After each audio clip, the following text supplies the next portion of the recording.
Su mayor aliado o su peor enemigo será el paso del tiempo. Hola, Dios te bendiga grande y poderosamente.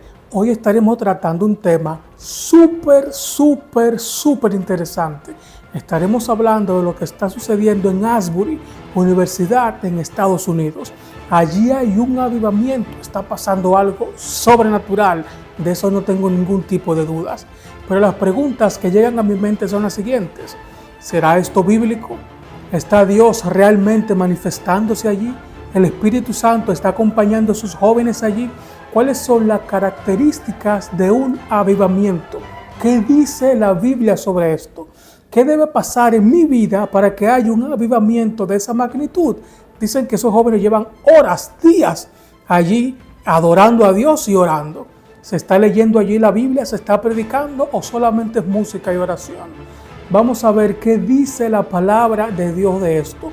Comenta, dale like, regálame tu like, es totalmente gratis, me ayudas con el algoritmo. Suscríbete al canal, comparte con otros esta gran verdad.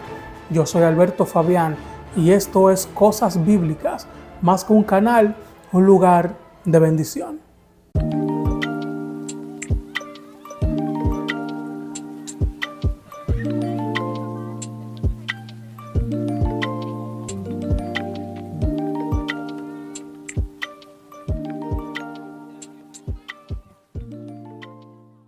La Biblia presenta la historia de Josías en Segunda de Reyes, capítulo 22. Es una maravillosa historia, te recomiendo que la leas. Allí presenta la historia de Josías, que fue rey en Jerusalén con solamente 8 años de edad. Algo asombroso, cuando este niño cumplió 18 años, es decir, habían pasado 18 años de su reinado, y este niño joven ya tenía 26 años. A él se le ocurrió la idea de reparar el templo. Exacto, el templo de Jehová. Y él hizo una recolecta en el pueblo para reparar aquel templo. Y mandó a Safán, que era un escriba que él tenía allá a su lado, a que le diga a Hilcías que recoge el dinero que estaba en el templo y que les pague a aquellas personas que iban a trabajar en aquel lugar. Y mientras estaban allí reparando el templo, se encontraron con algo bien interesante, que fue con la ley de Dios. El libro que habla de la ley de Dios. Hilcías lo encontró y se lo dio a Safán y le dijo, mira que encontré. Safán lo leyó e inmediatamente fue a donde el rey Josías a enseñarle, a darle cuenta de todo lo que estaba pasando y también enseñarle el libro que habían encontrado. El verso 8 del capítulo 22 de Segunda de Reyes, mira cómo lo dice. Entonces el sumo sacerdote Hilcías dijo al escriba Safán, he hallado el libro de la ley en la casa de Jehová. Allí fue encontrada la palabra de Dios y Safán inmediatamente fue donde el rey a enseñárselo. El versículo 10 de ese mismo capítulo, mira cómo lo describe. Asimismo, el escriba Safán declaró al rey, el sacerdote Hilcías ha encontrado un libro, y Safán lo leyó delante del rey. Cuando el rey escuchó la palabra del libro de la ley, rasgó su vestido. ¿Te das cuenta lo que pasó allí? Ese rey fue confrontado con la palabra de Dios. Inmediatamente se le leyó lo que estaba escrito allí en la ley de Dios. Este rey Josías reconoció su pecaminosidad. Pero ¿qué encontró él en la ley? Justamente es lo que hace la ley de Dios, te muestra tu pecado. La ley de Dios, obviamente, los 10 mandamientos no salvan a nadie, somos salvos por gracia.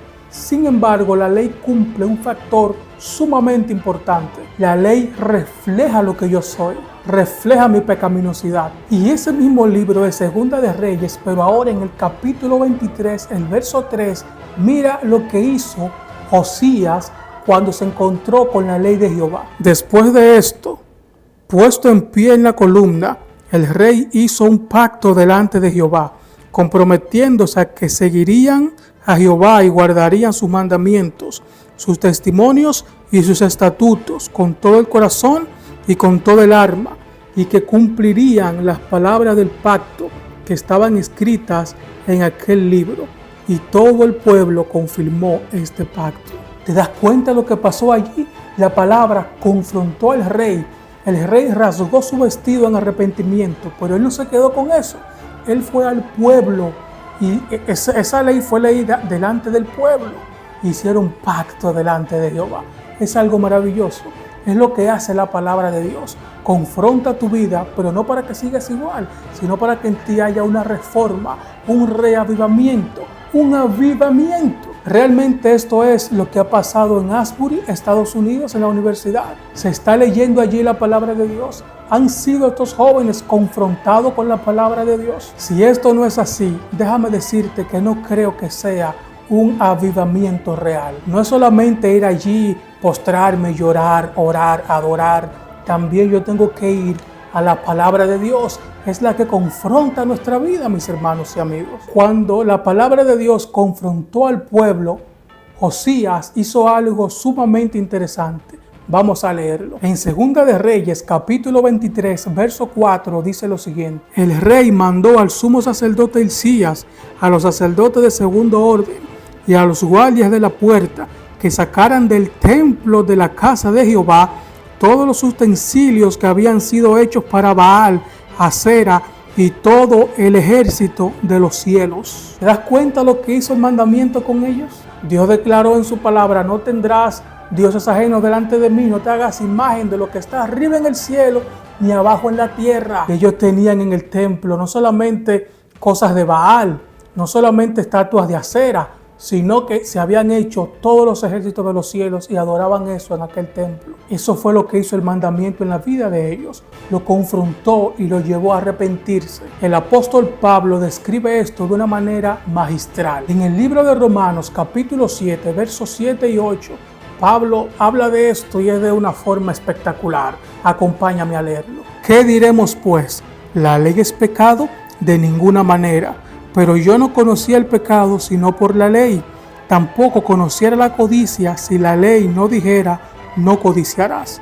Pero el pecado, aprovechándose del mandamiento, produjo en mí toda codicia, porque sin ley el pecado es muerto. ¿Te das cuenta de lo que está diciendo el apóstol Pablo? Cuando él fue a la palabra de Dios, la palabra lo confrontó. Él dice: yo no conocí la codicia si el mandamiento no dijera: no codiciarás. Es decir, lo que reveló el pecado que Pablo tenía fue la ley de Dios, los 10 mandamientos. Lo mismo pasó con Josías. Cuando leyó la palabra de Dios, se dio cuenta que tenía dioses ajenos delante de Jehová y que estaban adorando todos los ejércitos de los cielos, que estaban adorando estatuas hechas por mano de hombre. Esto entonces llevó a Josías a un arrepentimiento. Lo mismo pasó con el apóstol Pablo. Cuando él se miró en la ley de Dios, se dio cuenta que era un codicioso, y eso entonces lo llevó a un arrepentimiento. Pero él termina diciendo: es que si la ley no me hubiese revelado eso, yo hubiese seguido en pecado, porque sin ley el pecado es muerto. Y tiene toda la razón. Si no hubiese una ley que me diga a mí la condición que estoy, entonces yo no tendría ningún tipo de pecado, porque me doy cuenta que soy pecador, porque allí hay una ley en la cual yo me miro. Cuando yo me paro frente a los 10 mandamientos de Jehová, frente a su ley, me doy cuenta de lo que realmente soy. Me miro allí y digo: wow, soy un codicioso, que fue el caso del apóstol Pablo, aunque posiblemente lo usó como un ejemplo, ¿verdad? Ahora, cuando yo me paro frente a la ley de Dios, me doy cuenta que hay un mandamiento que dice: no matarás. Y wow, ¿a cuántos hermanos he matado yo con mi lengua? ¿A cuántos hermanos he maltratado yo y he matado su vida espiritual? Pero me doy cuenta de esto cuando me paro frente a la ley. Lo que está pasando en aquella universidad, si no es confrontado con la palabra de Dios, no creo que eso sea dirigido por el Espíritu Santo. Pero obviamente yo no soy quien para juzgar a nadie. Solamente quiero decirle algo: su mayor aliado o su peor enemigo será el paso del tiempo. Porque por nuestros frutos, mis amados, seremos conocidos. Si lo que está pasando allí no lleva a esos jóvenes a conocer a Dios por medio de su palabra, créame, no creo que eso haya sido de Dios. Pero como le dije, su mayor aliado o su peor enemigo será el paso del tiempo. Serán los frutos que den esos jóvenes cuando esa emoción termine. Cuando en mi vida hay un avivamiento, eso me lleva a mí a dejar cosas. Me deja a mí abandonar, a dejar de escuchar música que no glorifica a Dios, a dejar de ir a lugares que realmente no benefician a mi vida espiritual, incluso apartarme de personas que no le aportan nada a mi vida espiritual. Pero me encantaría saber qué tú opinas. déjame allí en los comentarios. Discute un poquito conmigo, confróntame y dime, mira, estás equivocado. Yo pienso que eso viene de Dios por tal razón, esto, aquello, lo otro. Y yo con todo el amor del mundo te estaré contestando sin inconveniente. Comparte con otro esta gran verdad. Si estás de acuerdo conmigo, también ponlo allí en los comentarios. Comparte este video en los grupos de WhatsApp, en tu Facebook, en tu historia en Instagram, en tu historia en WhatsApp, en todos los lugares. Mi nombre es Alberto Fabián. Que Dios te bendiga de una manera especial. Esto es Cosas Bíblicas, más que un canal, un lugar de bendición.